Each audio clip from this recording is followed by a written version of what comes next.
Stane sa nový Citroën C3 predajným hitom na Slovensku? Poďme si to rozobrať. Toto auto začína na cene 14 490 eur v uvítacej cene. Ponúka kombináciu plastu a látky. Toto prepojenie sa nesie v celom aute. Ako môžete vidieť, pribudli nové dizajnové sedačky s prešívaním, ktoré sú pomerne komfortné. Palubná doska prešla kompletnou premenou. Nechýba ani ľahký prístup k asistenčným systémom. Rovnako tak disponuje aj priemerne veľkým dotykovým displejom, ktorý je dostupný od vyšších výbav.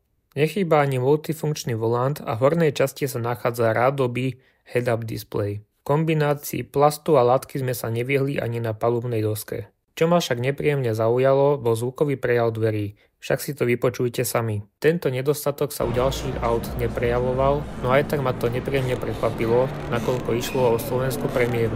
O to smutnejšie, že išlo o dvere vodiča, ktoré boli najčastejšie otvárané.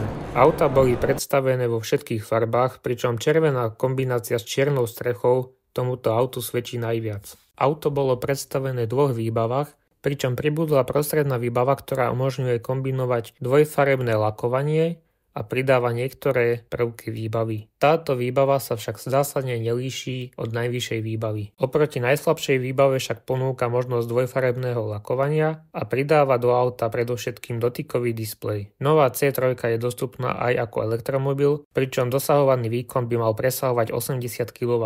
Auto sa na prvý pohľad dizajnovo moc nelíši. Oproti spaľovacím verziám disponuje automatickou prevodovkou a elektronickou ručnou brzdou. Čo ma však príjemne prekvapilo, je možnosť otvárania zadných dverí.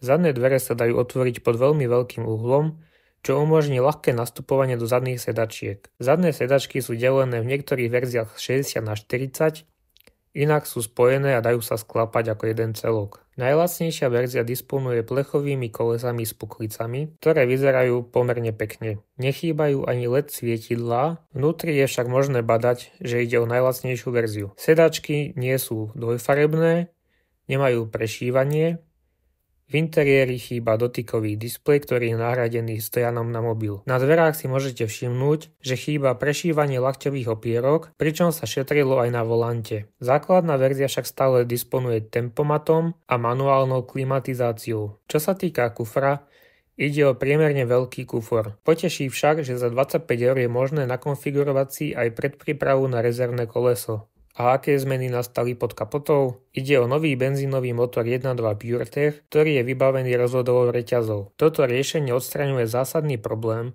ktorým trpeli predchádzajúce verzie motora, ktoré boli vybavené rozvodovým remeňom. Taktiež pod kapotou nájdeme turbo, ktoré má variabilné lopatky. A čo si myslíte vy o tomto aute? Dajte mi vedieť dole v komentároch.